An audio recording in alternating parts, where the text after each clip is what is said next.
This is my text.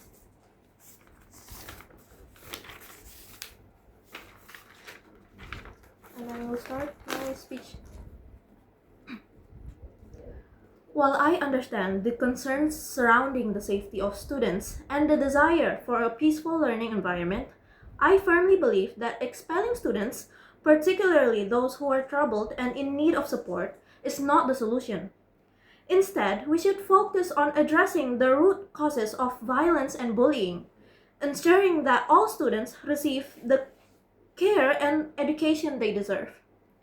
First and foremost, it is essential to recognize that every student has the right to education. Regardless of their behavior, expelling students who exhibit violent or bullying behavior does not solve the problem. It merely pushes them out of the school environment and fails to address the underlying issues they may be facing. Many students who engage in bullying or violent behavior often come from challenging backgrounds, facing traumas, mental health issues, or even difficulties at home.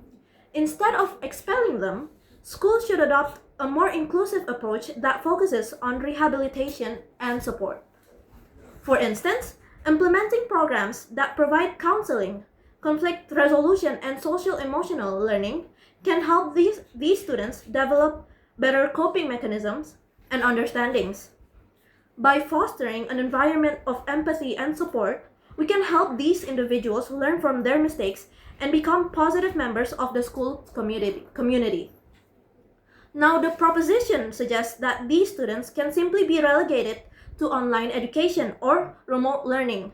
But let us be entirely honest about what this actually means. It is a policy of out of sight, out of mind. Online education is a catastrophic solution for a student exhibiting violent or chronic bullying behavior. These behaviors are fundamentally social pathologies. They are failures to interpersonal communication, emotional regulation, and conflict resolution. You cannot teach a child empathy through a computer screen. You cannot rehabilitate a student's social behavior by isolating them in a room with a computer or even a laptop. Online education is not a tool for rehabilitation.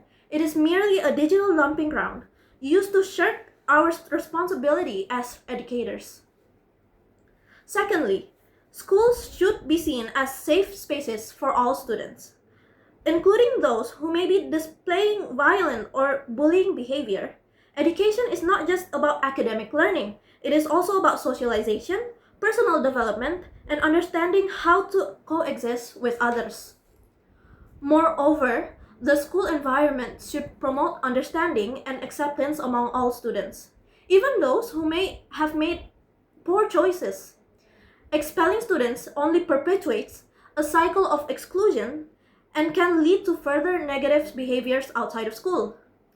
Instead of fostering a culture of fear and separation, we should be working towards creating an inclusive environment where all students feel safe and supported. Therefore, this can only be achieved through understanding, communication, intervention, rather than just expulsion. Third, additionally, expelling students can have long-lasting consequences on their futures. When students are expelled, they often struggle to find another school willing to accept them, leading to gaps in their education and a higher likelihood of dropping out. This can create a vicious cycle of failure, making it more difficult for these individuals to reintegrate into society later on. By denying them access to education, we are essentially setting them up for a future of limited opportunities. Furthermore, research shows that students who are expelled are more likely to engage in criminal behavior and face difficulties in their adult lives. By keeping students in school and providing them with the necessary support and resources, we can help them turn their lives around and break the cycle of violence and bullying. Education should be a pathway to success, not a barrier that pushes students further into negative behavior. Now, we must consider the responsibility of schools in addressing bullying and violence. It is not enough for school to simply expel students. This includes implementing anti-bullying programs, training teachers to recognize and address bullying behavior, and fostering open communication between students, parents, and teachers. By focusing on prevention and intervention, schools can create a culture of respect and understanding that benefits everyone. Now, finally, let me address the argument made by the proposition regarding the rights and the obligations of safety for the majority versus the minority. While it is true that schools have a duty to protect the majority of students who want to learn without fear, we must recognize that the minority, in this case, the 1% of bullies or violent students, also deserves care and support. It is essential to remember that these students are often acting out of pain, confusion, or adversity. By expelling them, we are not only abandoning them but also ignoring the complexities of their behavior. Instead of framing this issue as a battle between the majority and the minority, we should see it as an opportunity to support all students. It is possible to create an environment where the majority feels safe while still providing the necessary support to those who are struggling. So I strongly oppose this motion. Expulsion does not solve the underlying issues. It merely pushes students away and denies them the education and support they need. Instead, we should focus on inclusion, rehabilitation, and creating safe spaces for all students.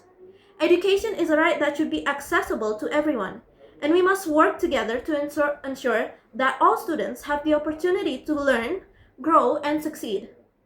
By fostering understanding, empathy, and support, we can create a school environment that not only protects the majority, but also helps the minority become better individuals, which is why I proudly oppose.